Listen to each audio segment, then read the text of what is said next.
Good evening, Drew. There he is. How's Paul? Oh, not too shabby. How you doing? Yeah, you off all your post vacation blues? I am. Everything's getting back to normal, I Yeah. guess. Yeah. Yeah. How are you? I'm tired.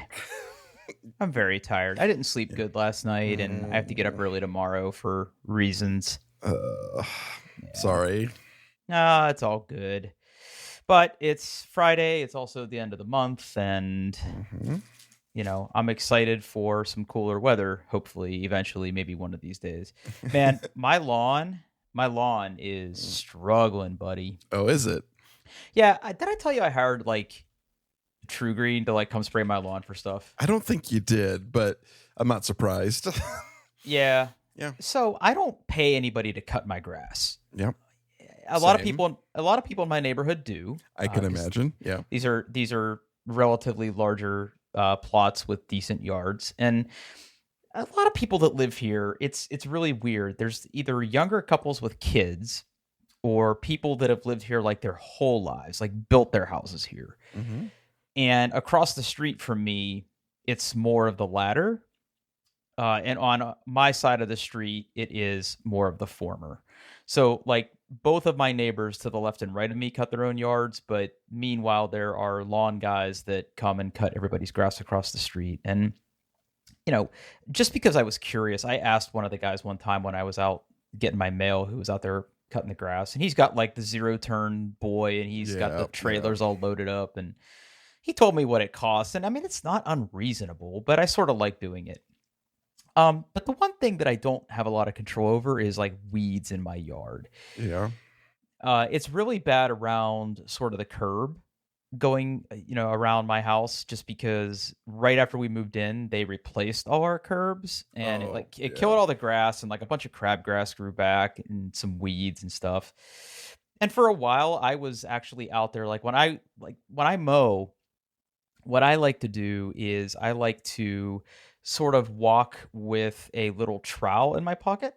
And if I see a weed in the yard, I'll sort of stop mowing, or I'll park the mower, and then I'll pull weeds, and I'll go around the flower beds and edge and things like that and pull weeds. And that's just sort of what I have to do.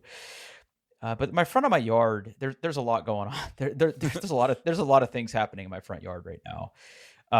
There's some nutsedge growing up there. There's some thistle. There's some crabgrass. There's other things growing, and I think I have a tree that is dying. Oh. Yeah, someone's going to come and take a look at that, because I can look at it and say, I don't think a tree's supposed to look like that.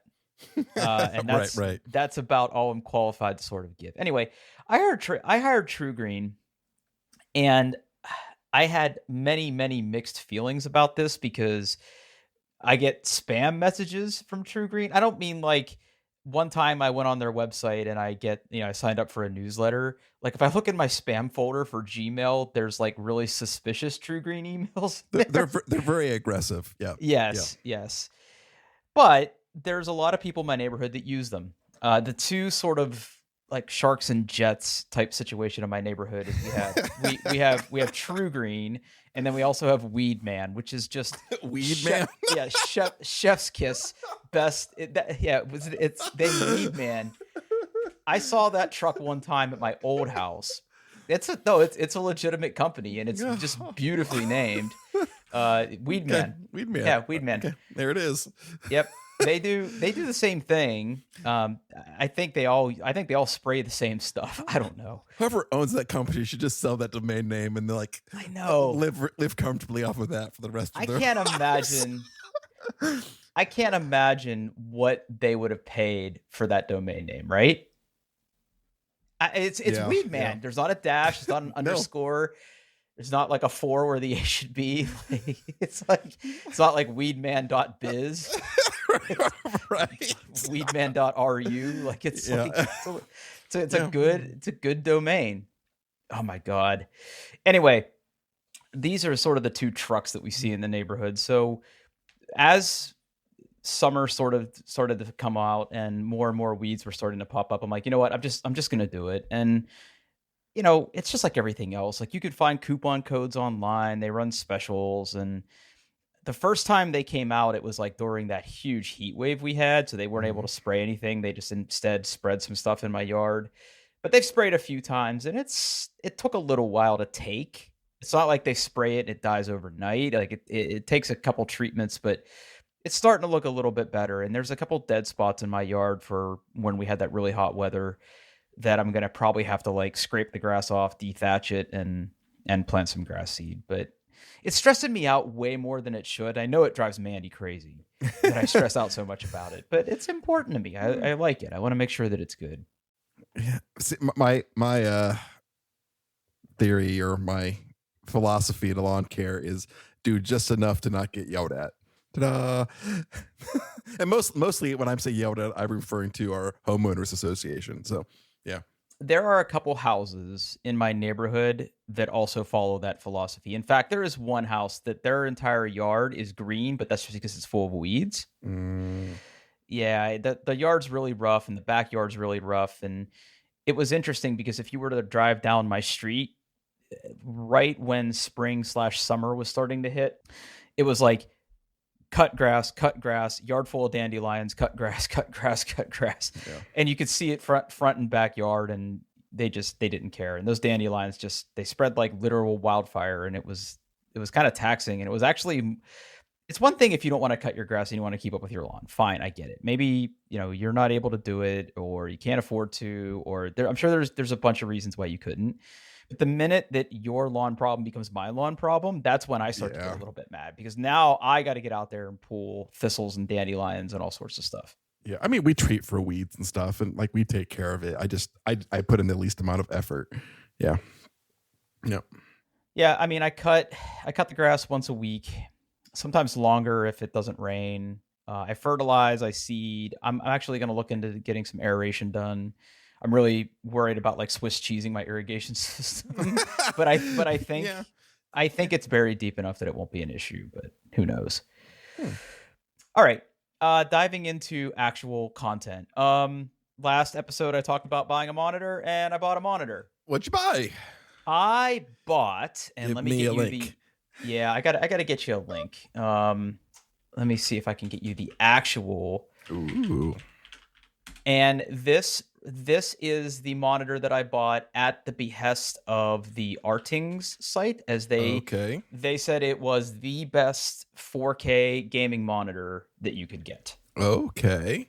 Ooh, the Gigabyte M32U gaming monitor. Yeah. It's explosions. Gigabyte. There's a lot going on here, and I'm not sure where you want me to start with this, so hit me. So you were looking for 4K HDR. Yep. Right? How is that? It's amazing. Okay. So my previous monitors, I had two. Mm-hmm. I had a Asus ultra wide that was technically 2K resolution, but it was like extra pixels on the left and the right. And I had another Gigabyte monitor that was off to the left-hand side. And if I'm streaming or recording or raiding or Destiny or something, for the longest time, I just used my iPad as my second monitor for that. But I had an extra monitor laying around, so I just decided to use it. The display is amazing. So 4K is really great. And we can talk about how gross Windows is. But one thing I will say, like, credit where credit's due, I have the 27-inch LG 5K display on the Mac, courtesy of you. Yep. And Apple just gets it. Their default resolution scaling on that thing just works. Everything is sized to what you want it to be. Windows, on the other hand, I have never had good experiences with image scale or UI scaling in Windows. Yeah, like their high DPI modes. Yeah. So a lot of older applications, and I'm looking at you, SSMS, even though it has gotten better. Not that I use SSMS, SQL Server Management Studio a lot anymore. That program was notoriously bad with high DPI scaling. Some apps do much better. Like most of the things that I'm going to play or use, it's going to be fine. Mm-hmm. Web browsers, VS Code, stuff like that. It all scales perfectly fine, and the pixels are very dense, and it looks very good. I turned it off and I'm sort of using this monitor at the native resolution, which is Ooh. probably actively destroying my eyesight right I would now say as we those talk. those pixels got to be real small. Well, if it was a 27-inch monitor, I would agree with you, but this is a 31-inch monitor. Okay. So there's extra Yeah. canvas to sort Okay. of spread those out. So it's not that bad. But some websites and some UIs that have, even on my 2K monitor, were a little hard to read, are very problematic to read. Like, I'm not squinting yet, but I'm close. And I'm wearing contacts. Hmm. So the 4K aspect of it is good. The gaming experience on it is also very good. So the HDR stuff works good. Windows 11 has an auto HDR feature that sort of can automatically set the best HDR levels if the game knows how to talk to the Windows API and the right sliders to set. It just works. So I was messing around and I was using things like I fired up Cyberpunk 2077 and I fired up Skyrim Anniversary Mm. Edition because it also has auto HDR and it looks great. The colors pop. Destiny also has an HDR thing. That UI looks like Kentucky Fried in HDR. I don't know. Like, the colors are just a little bit too much, and maybe that's just a color calibration thing on my end for this monitor because I've only like tangentially gone through the calibration. But so far so good. The frame rates are good in everything that I'm playing. I did have to enable DLSS in Cyberpunk. I also had to enable DLSS in Necromunda Hired Gun, which is also another one of those games that has a very, very high resolution set of textures and Is, supports ray is that tracing. is that a Games Workshop game? I don't know who publishes it. Necro, because Necro. I used to play a Games Workshop game called Necromunda. Yeah, it's definitely part of the 40K universe. Okay. Necromunda is So a okay, city. yeah, okay. I don't know who publishes this though.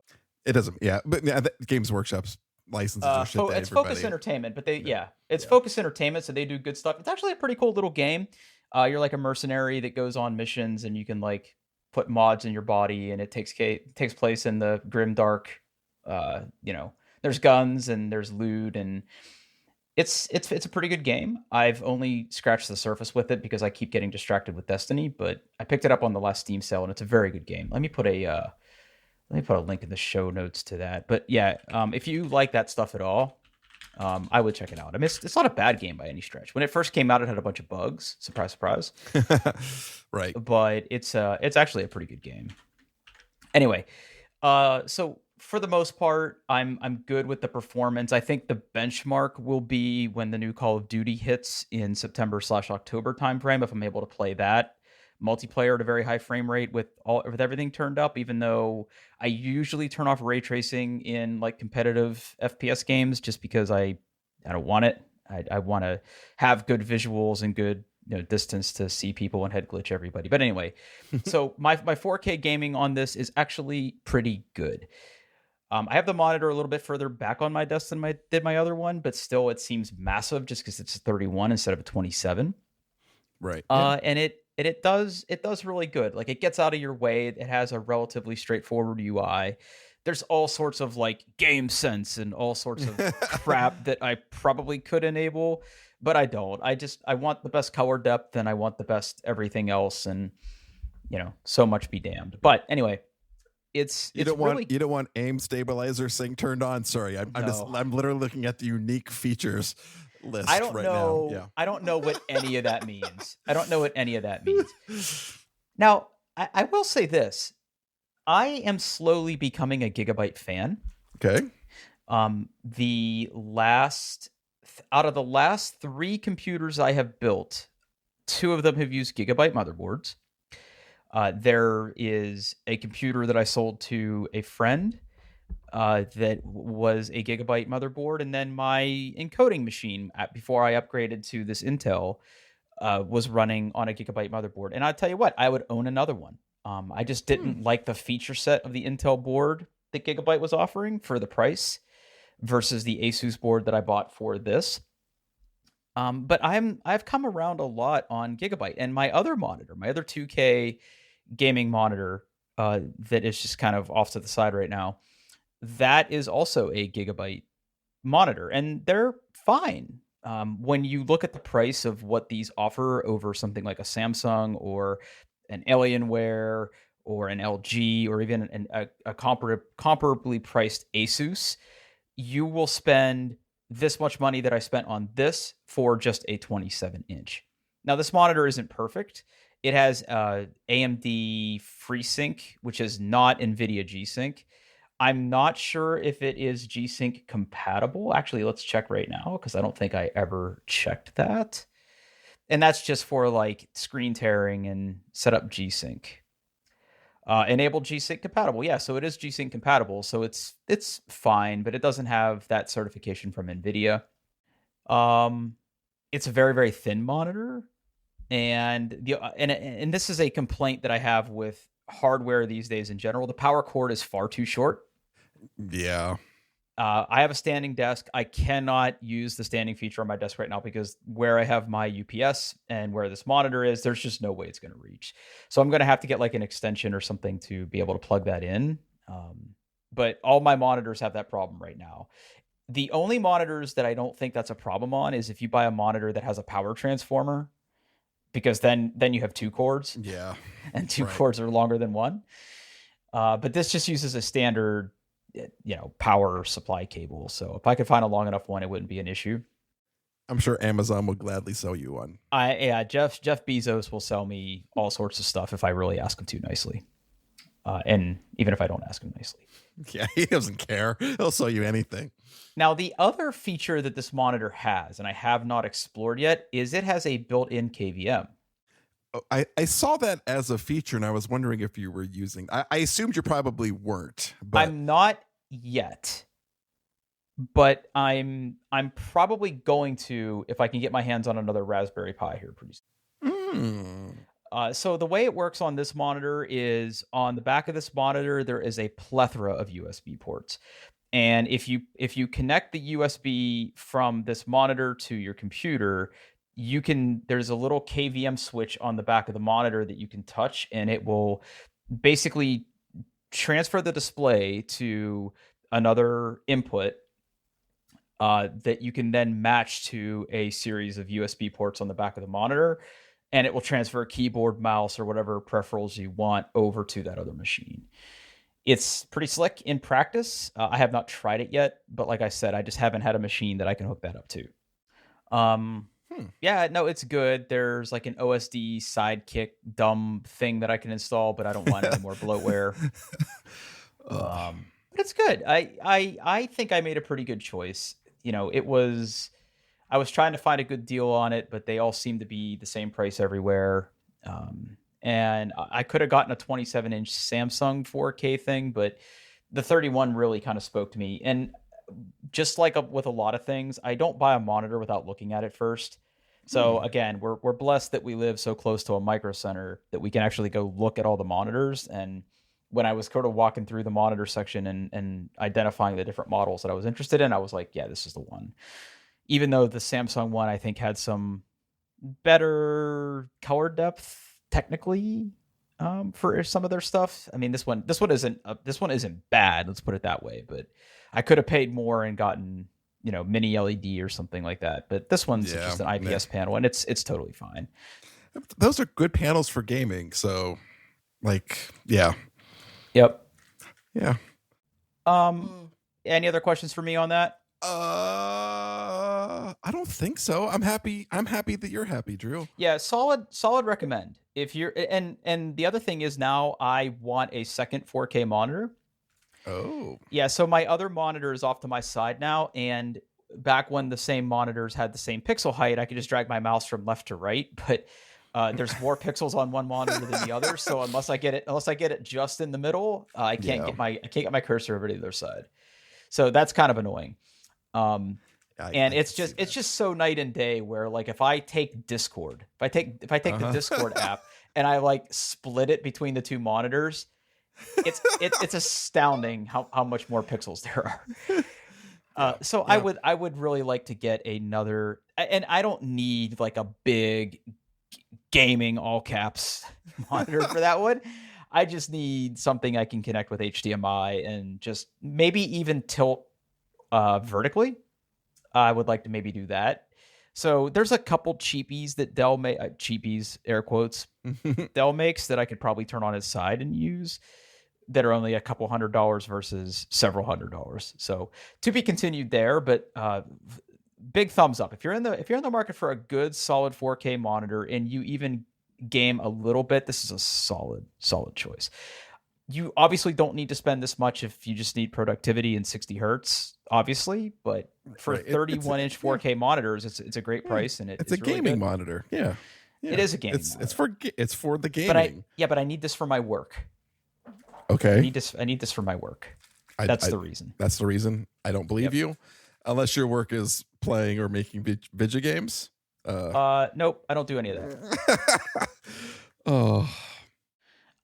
Couple other things that I want to talk about, and then I'm very interested in your topic because I didn't even know this was a thing, but we'll get there. Okay. Two quick things for me.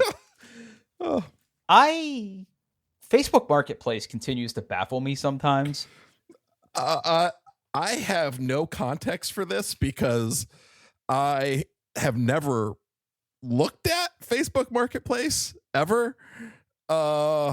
I actively try to avoid everything Facebook these days. So what's going on with Facebook Marketplace, Drew? Yeah. So if you've never looked at it, or if you've never used it, I mean, I'm sure you can infer from context clues, AKA the name of it. Yeah, it's where people can sell shit on Facebook, right? Yeah, it's where you can sell shit on Facebook, and it is a minefield of just really terrible stuff. But listen, back in the day, before we had these huge social networks that everybody sort of has, the go-to for this was Craigslist. And back in the day, I sold a lot of shit on Craigslist. Like when we did our kitchen at our first house and I needed to sell my old refrigerator, put that shit on Craigslist. I had people reaching out to me that day and showing up with pickup trucks to take a broken refrigerator, selling old bicycles, picnic furniture that we didn't, or outdoor furniture that we didn't need anymore. Craigslist was awesome at that. And I haven't touched Craigslist since I got the Facebook Marketplace for two reasons. One, ease of the platform, because for as much as I hate Facebook, they actually got a pretty slick system in place. And reach, because everybody's on it. And if you're looking for something, if you're looking for hot hardware in your area, like it is great to find that stuff. And up until recently, I had extremely good luck on Facebook Marketplace. Now, there's annoyances. If you put something out there for sale, 200 people will message you to ask you if it's still available. Not one of them will say they want it. So that happens. So you sort of have to do a little bit of like filtering to try to get to the people who you think are actually interested in it. Got it. But I sold my old security cameras on there. I have sold old PC hardware on there where I meet people for like the lamest drug deal imaginable to exchange stuff for money. It's gone pretty well. But with this recent graphics card crash, so a friend of the show, John Krebs, upgraded his computer not long ago, and he cannibalized a lot of stuff out of it, but he has a really good graphics card that he wants to sell. And I told him, hey, I'll put this on Facebook Marketplace. I put the card on Facebook Marketplace at sort of the height of the crypto craze and where you couldn't get any graphics cards. And I knew what I wanted to get for him for that. And I had a lot of people trying to talk me down off of it. But when I looked at eBay listings for the same card, the offers weren't even close. So after a while, I just sort of gave up. I wasn't getting any offers. So I decided with the market downturn to put it on Facebook Marketplace and try to make the price more attractive. And I'm just not getting any reach, which is weird. This is the first time it's never worked for me. So at first I thought, well, maybe it's just because graphics card prices are cheaper. Nobody's mining as much. I shouldn't say anymore. Nobody's mining Bitcoin or Ethereum anymore. Maybe this isn't a big deal. I still see listings that are going out on eBay. So I priced it competitively. I sort of gave John the high sign to say, hey, we're probably not going to be able to get as much as we thought we were going to get, but we're still going to get a decent amount for this. And, whenever it sells, I'll do it. Now, the algorithm for Facebook Marketplace works it works like this. You post your listing, and anybody who sort of lives near you or is in your network, when they click on Facebook Marketplace, they will see offers for things in their area. I live in Northwest Columbus, so and pretty much anybody in the Dublin, Hilliard, Westerville, um, Linworth area is going to see my listing. But I wasn't getting any hits, so I was sort of clicking through the different UI elements, and they're like, do you want to put your posting in the Hilliard cell group? Do you want to put your posting in the Westerville cell group? And I thought, sure. And I clicked the thing. What's the harm? Yeah. What's the harm? So people had to approve me going into it. And I'm not logged into Facebook on this computer right now. Mm-hmm. But those groups are not for selling things. Oh. Yeah, they contain all of the angst and nervousness and subtle racism of every other group on Facebook. You found Facebook next door. I found Facebook next door. Yeah. And it's like amazing to me the kind of shit that you can find on there for sale. Hold on, I might be logged in on my phone. I don't have the app anymore because it's gross, but let me see. Oh, someone wants to be my friend. Oh, Columbus. Okay, here you go. Columbus, Ohio buy-sell trade group that I am now happily a member of. Okay. The first 75 people to comment Pepsi will receive their $1,000. Trust me, it's real, and it start now. Okay, that's totally not a scam. Unique chaise and ottoman set, Hoover carpet cleaner, speakers with soundboard, entertainment center, free desk, more. Okay. 4-piece wine bottle caddy set. What the 1962 Green Bay Packers autograph picture. A couch that looks like I would get a staph infection from it. Oh, and probably bed bugs. $10,000. What is this? Chevy Silverado. One owner, very well kept. No rust, all caps. A few dings. What is this? Is this somebody spraying himself in the face with a paint sprayer? Oh my God, this is disgusting. Oh my God. We the free Maggie jeans from Free People are a carefree cotton pair style with playful rips and a frayed hem. Anyway, this is not the Facebook Marketplace that I used as little as 6 months ago. Maybe it was always there, but it's really, really, really gross and disgusting. So long story short, I mean, when it works great. It gives you an easy way. You can also ship stuff to people, but they're really weird about what they let you set up shipping options for different listings for. And I haven't figured out what the magic combination is to do that, because I would like to maybe offer shipping on this, but I don't have anything to ship it in, so I'm not. But anyway, it's just really gross, and I hope my luck turns around on that. But yeah. If you really want to experience the suck, I don't think you're on Facebook anymore. But I have a Facebook account simply because every once in a while there's something that's only on Facebook. But I try to not. I probably haven't launched Facebook for 6 months. I'm not on Instagram. I'm not. Yeah. I don't own an Oculus or a Meta Quest, excuse me. Yeah. I don't go on Facebook often. However, occasionally I will get notifications on there because like the gym I go to or people that I work with or something might reach out to me to send me a friend request or something. So every once in a while I'll sort of get sucked in and go on there. And of course I have family that's where they post because they're not on Instagram or Twitter. I am an avid Instagram user. I am a voracious Twitter user. I also really enjoy TikTok. I'm sorry. I really enjoy the. I haven't fell into TikTok. I don't have a TikTok account. I've avoided that mostly because I already spent enough time on Reddit. So yeah. So I don't. Yeah, I don't go on Reddit as much anymore unless I'm looking to actively solve a problem.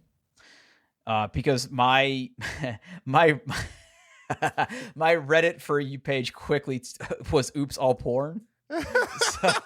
So I can't really get to the stuff I want to get to unless I go to a very specific subreddit. Got it.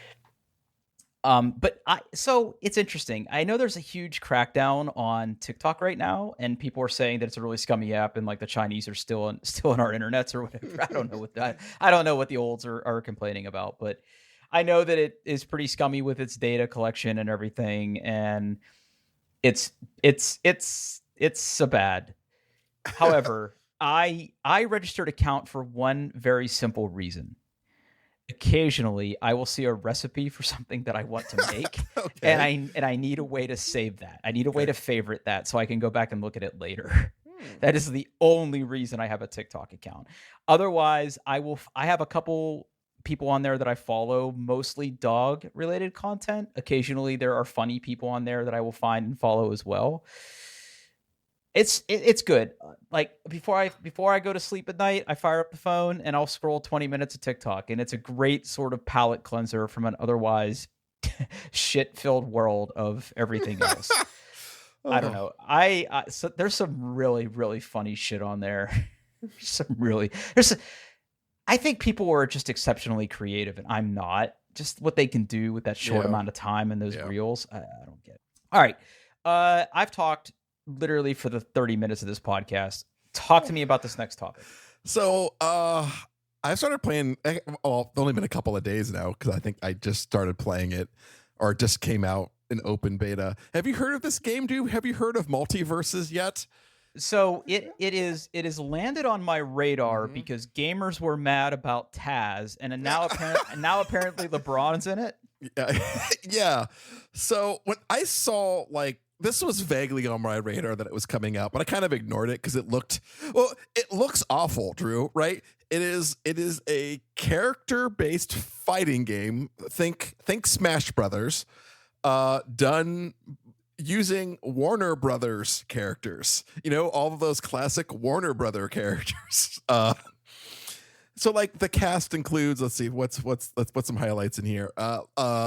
Everywhere from like Velma and Shaggy from Scooby Doo. You got Bugs Bunny and Taz. You got Batman and Harley Quinn, Tom and Jerry, LeBron James, the LeBron Iron James. Giant, Arya Stark. Just an absolute like people I don't know, like Steven Universe. I mean, I recognize that is a TV show, but I've never even accidentally seen it.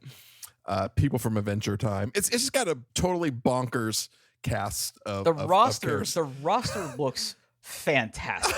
Outside of Nintendo IP and the whole Smash Brothers thing, which really is like at this point a vehicle for Fire Emblem characters, I think. Yeah. I know that Nickelodeon did one too, right? Yeah, and it was universally not well received.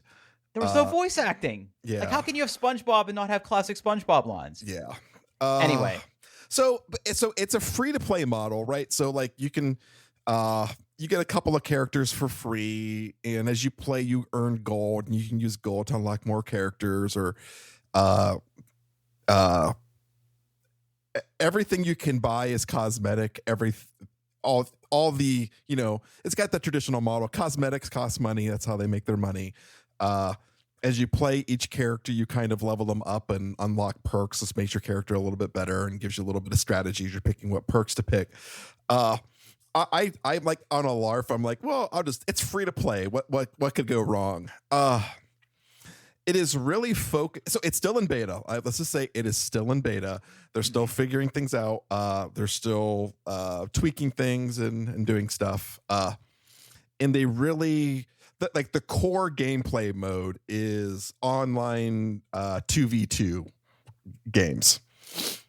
I mean, I played a lot of Smash. I like Smash Brothers. I never really did the online Smash stuff, but this game plays so well.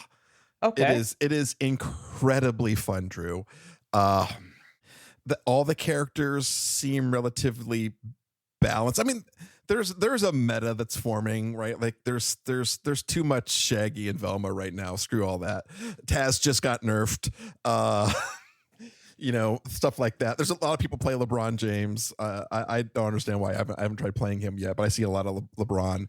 But it's if I have one complaint, it's some of the stages, the courses are a little bland. But they're going to be adding more stages. They're going to be adding more characters. I think the next two characters coming are Rick and Morty from you know, that television show with the Pickle Man. Yep. It's it's really good. And right now, if you're kind of interested, you can buy what they call like a founder pack, which I think the cheapest one is $30, and it basically gives you tickets to unlock all the characters that are there today. Uh, if you give them more money, it gives you more tickets to unlock future characters. You don't have to unlock them with like the gold that you earn in game. Uh, Even though, like, if you're gonna play this free to play, like, I don't think you'd have any problems at all. Like, after a couple of hours of playing with someone, you generally have enough gold to unlock somebody else. Uh, Okay. so, I mean, I think you get a lot of value out of this game without dropping a penny. Uh, I bought the founders pack because I was like, well, this game was actually fun. Here's $30. Uh, Yeah, of course. uh, yeah, I mean, this game took me completely by surprise. This is one that I was kind of just going to let kind of, blow by me, but like just on a larf, I'm like, free to play, whatever. It's really good, Drew. It's really good. I've only had like one match where like there was lag and the game kind of got a little wonky. Uh and but other than that, their network code seems to be absolutely stellar. uh it's just absolutely fun. It's the animation style is all great. All of the characters are have voice animations or Sure. voice actors. Some of the characters will even have like special lines that are just for other characters in the game. uh it's great. If you're into this kind of thing, it's totally cross-platform. If you're even remotely interested, I highly recommend downloading the game. The basic tutorial takes maybe about like 10 minutes to get through.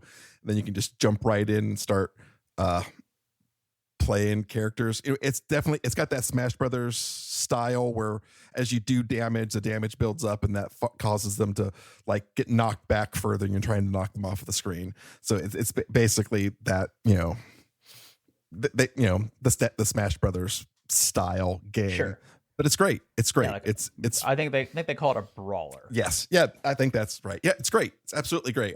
Highly recommended. So who's your go-to character? Right now, I am leveling up Harley Quinn.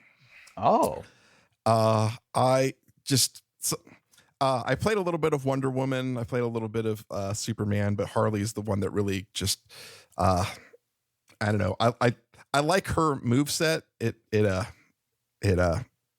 I like it. I like it. She's what do they call her? They have character classes. She's an assassin and specializes kind of like in vertical combat. So it's, trying to get above or below the characters. It's fun. I like it. Mm. Plus, Harley huh. Quinn's awesome. So, I mean, come on. Now, is there any offline mode at all?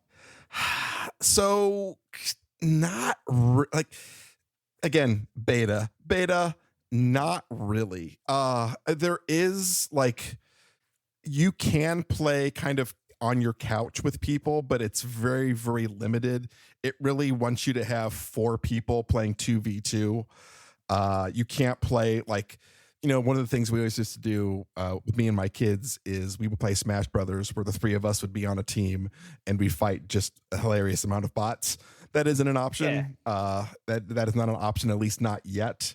You can play bots to kind of like practice and stuff, but there's no, if you're looking to play this in person with people, this is not the game for you yet. Okay. That you can kind of team up with your friends online and do that. But it is not at least not yet. It's not a couch co-op or party game kind of game. I have a hard time believing that they won't add that. I mean, the game is basically begging for it, but it's not there yet. But that's understandable. Like the core gameplay is like if you just keep hitting on the PlayStation, keep hitting square, you're going to end up playing a 2v2 online match. Like that's what they want you to do. Okay. But it's a great mode. I had like they've definitely it's made by Player First Games. I think this is actually their first game that they've done. It's fantastic. Kudos to them. Kudos to Warner Brothers for making something fun. making me actually care about Bugs Bunny again, I guess. I don't know. Yeah, I mean they have like an incredible IP to pick from, Yeah. you know. Yep.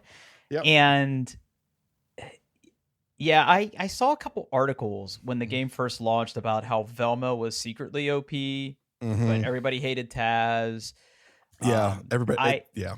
I The, saw I was at dinner today. I was reading about LeBron and his memes, mhm. and I haven't tried it yet. I just I don't know if I could play that. Is it even available for the computer? Or is it It console is. only right now? Oh, it It's is. yeah. It's on Steam. Yeah. I think it's on Steam. Let me I'm like see. 99% positive it's on Steam. Yeah. Multiverses. Mhm. I mean, Yeah, I free. think it's a game that you're gonna want to play with a controller. I don't know if this style of game bears well for keyboard and mouse. I could be I mean, wrong. I've got a controller. Is it Yeah, crossplay? it is. Yep. There's Tom. I see pictures of Tom and Jerry. I haven't looked at the roster, to be honest Yeah. with you. Yeah. Oh, there's Batman. Batman, the Iron Giant, Superman. The only unique character is this character called Rain Dog. Uh, Rain Dog. yeah, it's part reindeer, part dog. Is he yellow? Green. He's green. I Uh, see. I see something. oh, galloping there's across the Jake the screen. dog. He's from Adventure Time. Oh, Or, that's who that is. Yeah, yeah, that is yeah. who that is. Okay. Yeah, but there's Rain Dog. Yeah, yeah. Customizable loadouts. Yeah, you know what? It's a free to play game. I'll give it a It shot. is. It is. I'd recommend downloading it. Like, you get a couple characters like unlock right away, and then they have like I guess they're rotating through. Like, there's 3 other characters that change every week that are automatically unlocked. If you don't pay the gold to permanently unlock them, your progression's not lost. You just have to, pay the gold. But I mean, they want you to spend time and not everything is unlocked all at once. You kind of have to play a character, earn gold, or give them $30. Yeah. Yep. Yeah, the Founders Edition on. Oh, okay. So there's Founders Pack Standard Edition, Founders Pack Deluxe, and then Premium Edition. Yeah. So like, there's You not. can spend as much money as you want. Yeah, there's not 30 characters yet, but it gives you tickets to unlock.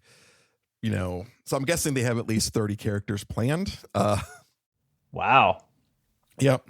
Plus more, I'm sure. I mean, Yeah.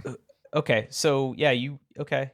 Yeah, you got me. It's actually downloading right now. You got me. It's good. It's good. I recommend it. It's it's free to play. So if you try it and you don't like it, then you can What do you have to lose? What do you have to lose? But I was just taken by it the first night I played it. I was like, okay, yeah, that's worth $30. I'll play that. I'm looking Okay. forward to playing it quite a bit this weekend. So I wonder what the differences between the different packs are. The different founders packs. So the big thing, the 2 big things are the number of the number of character tickets you get, and the number of, if you get any, premium battle pass. So basically they have a battle pass thing where, like Destiny, you can give them a few bucks and you get more unlocks. The founders packs gives you either 0, 1, or 3 of those battle passes for free. And they give you some like banners and badges, which are just little things that, like, display behind your character when you're on the, like, waiting for match screen. How many? And Gleamium is their in-game currency to unlock cosmetics. Got it. Mhm. How many characters are in the game right now? I think it's 17. So if you have the premium pack, Mhm. you're gonna have extra unlocks when Yeah. they add more characters. Yeah, the next 2 coming are Rick and Morty, and then I imagine there's going to be more. Like, these are just the 30 they have done. Yeah, it's good. It's cute. It's fun. All the characters are unique, but Is there voice chat? there is not. Okay, so you can't hear all the toxicity. No. Okay. No. Which I think is a feature. Yeah. I don't know if there's anything like if you're pairing like with a friend or something, but even then you could always just drop into Discord for that and chat with your friend. There is, like, so as as you level up, as you play with your character and you win matches, and there's like little like, hey, if you do your neutral tech 30 times, you get 60 experience points or whatever. And you use those and you use those to unlock perks for your character. And those give you like bonuses like, hey, like for Harley, you unlock a triple jump. So like if you do like an attack in the air, you can jump one more time. It increases like her damage while she's in the air, things like that. So like if you really want to get into it and you know the person, you can synergize. Sometimes like different characters will have the same perk, and if you both have it, the perk becomes more effective. So there's little strategies like that. Yeah, but it's easy to get into. I've never waited more than like 30 seconds to get into a match. I said the net code to me, except for one game where it was definitely really, really bad, it's been rock solid. So yeah, check it out. Multiverses. Yeah, it's already downloaded. Yeah. If I didn't have to go to bed right after this, I'd probably try it. I'm lying to you. I would probably try it as soon as we're done here. Yeah. It's good. It's good. Last topic for the night. Mm-hmm. There was a period of time in the early 90s where MTV not only showed music videos, Mm-hmm. they also had some really interesting television on after 10 p.m. Yep. I mean, this is the network that birthed Beavis and Butthead. It is. Which was, I don't know about you, but a huge part of my high school experience and part of college. Syphil and Ollie, which to this day I still think is one of the most underrated television shows ever. Did you ever watch that? I did not. Oh my God. I watched the hell out of Clone High. I didn't watch that. It was really good. It gave me one of my favorite insults for white people, Trisket. That's good. Thank you, Clone High, for that. Yep. There was one show on MTV late at night. I think it was only on Friday and Saturday nights, because I only ever really remember watching it when I could stay up a little bit later. But in high school, right? I would still get yelled at. The name of the show was Liquid Television. I remember this show. Yes. Okay. Did you ever watch it? I did not watch it like religiously, but it was one of those shows where if I was up late and I remembered and I happened to catch it. This is back in the days of channel surfing. And it was on. I would watch it. I was always fascinated by Aeon Flux. Yeah. And I did watch that when it became its own show. Yeah. So Liquid Television birthed several other IPs.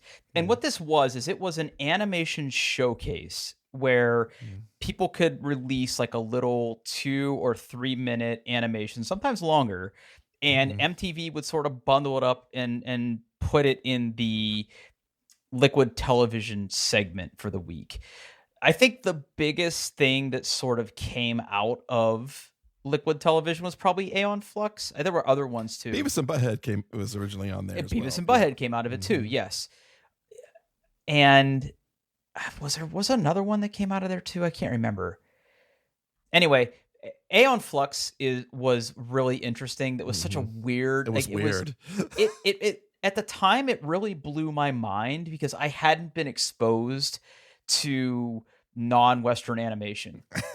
Right. You know what I mean? Like growing up watching cartoons, like I didn't have all this cool anime like all these kids have today. Like I didn't really begin my hardcore anime phase till I got to college. And even then I didn't go completely off the deep end with that. I just like the classics. But yeah, like Aeon Flux was just like, it was this weird art style and I never really fully understood what was going on. And it was just really weird and people were wearing weird clothes. Yeah.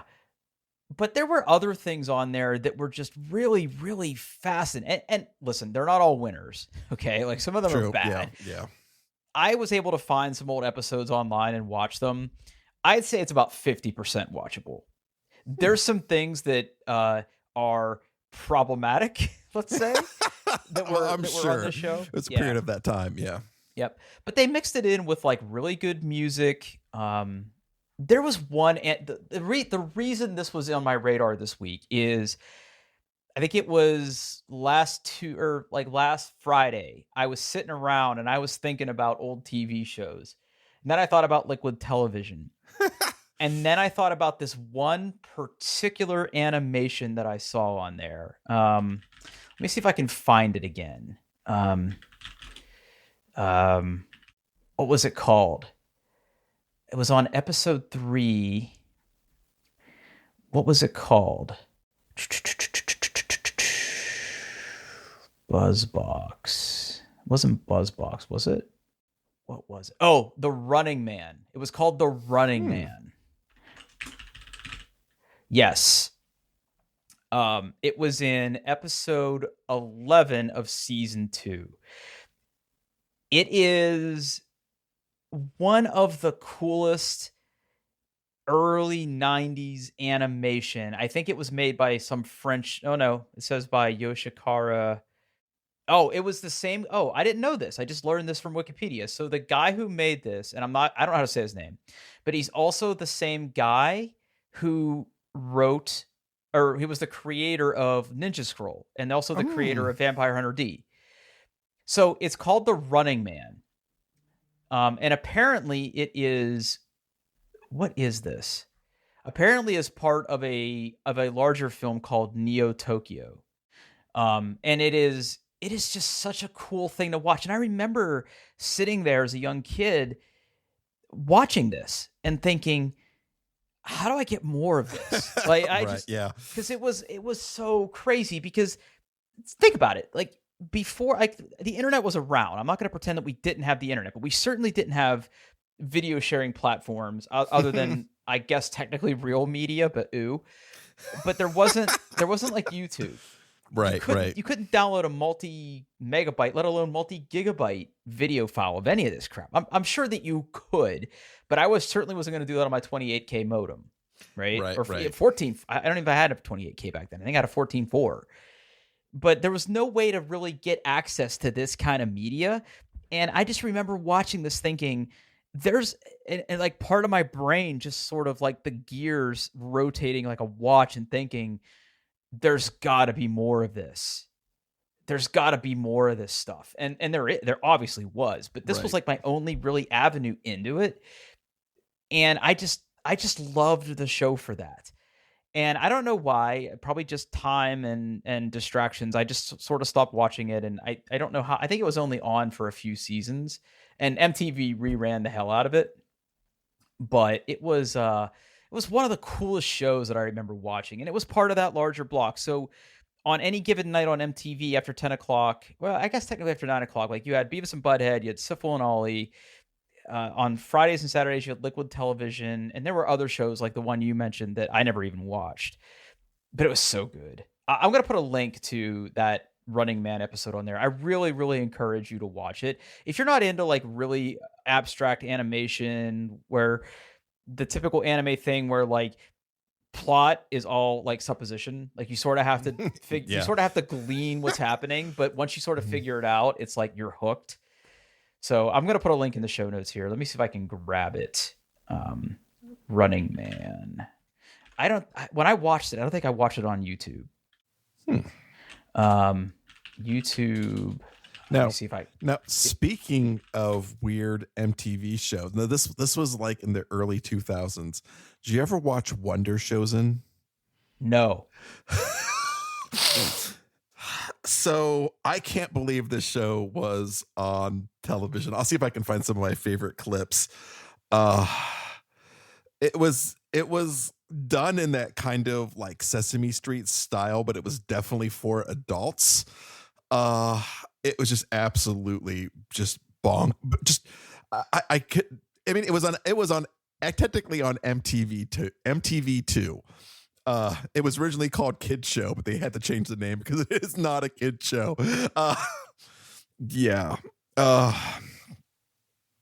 Like it just absolutely just bonkers stuff. Yeah, if you just type Wonder Chosen into YouTube, there's a lot of the clips there. Wonder Chosen. Wonder Chosen. Yep. I'll drop a Wikipedia link. Yeah, but I again, I'm sure there were even more shows on there that I just feel like I really missed out on. Mhm.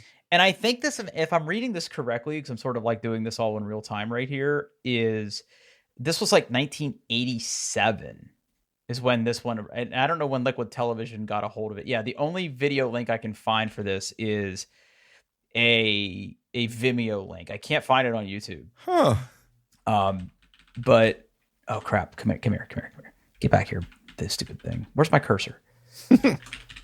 Yeah, you owe yourself to go watch that. It's just so freaking cool. Yeah. And like if you read the comments, it's like, oh, like there's somebody on there where it's like, oh my God, this was my favorite segment from Liquid Television. And I'm just like, did we just become best friends? Because like that was mine too. That was so good. And it's weird. It's weird the way my brain works. I don't even know what made me even think of that last week. But then I like hunted around for it and found it. I'm like, oh yeah, Liquid Television and Syphil and Ollie and all that stuff. Syphil and Ollie's a great show. Did you never watched that? I did not watch that one, no. So I'll put, okay, there's gonna be more links, but it's sock puppets. Okay. It's sock puppets. And that's all really I can tell you. And the humor is just so fucking on point. It's just so good. There's so many recurring gags. Oh, I did watch this. This was the best show. Yes, I did watch this. Oh my God. It was all the episodes. Bizarre. It is it's basically our podcast. Right? Like, yeah. I mean, it was our pod. It was the very, actually, you know what? That's not that far off. Not our podcast, but podcasting in general, where it's like two guys that have a show. Nothing ever works right. Every interview they try to book fails. They get into weird situations. They got weird friends. Yep. And the people who like wrote this and put it together, they dunk on Kent, Ohio for some reason. I don't know why. But it's, man, again, if you want to go down and if you look at the Wikipedia page and if you look at the characters, oh my God, the Champs 1 team. Oh my God. Aesop Jones, Precious Roy. Oh, fuck. I love this show. Genre, surreal comedy. Yep. Anyway, go watch Syphil and Ollie. Go watch that thing. Ugh. This was a very Drew heavy episode. Oh, it's fine. All right. I'm very tired. Yeah, you should go to bed. I'm going to go to bed. Hey, we're on the internet, doingtheirbest.com. We're on Twitter at doingbestpod. I'm on the Twitters at Paul Baylor. And where can we find you, Drew? Yeah, I'm on Twitter at Pittfurg, Pittfurg. And a little bit of a teaser here. I have been working on a new concept where I am going to do some educational streaming. Mostly talking about Kusto, which is a language specific to Azure. It is a query language for all sorts of interesting things. This idea came about because people have been asking me to do some presentations on it, and there's some people even internally to where I work that want me to help teach it to them. And people chimed in on Twitter, and it seems like it might have enough legs to where people will actually watch it. So I will. My plan is to. I got the outlines done. I started putting together the examples and things, and then my plan is to do like a live stream for about an hour, maybe an hour and a half, because I want to keep it kind of short. Make it a series, set up scheduled times to do it, and then eventually take the videos on demand and put them on YouTube. So that's coming. I can't give you a definitive date on when it's going to be happening, but if it's something you wanted to learn or something you want to see me sort of fumble over myself to do, then make sure you tune into my Twitch channel. It's Pittfurg, Pittfurg on Twitch. Oh, awesome. Good luck with that, Drew. Thanks, buddy. All right. Thanks for listening.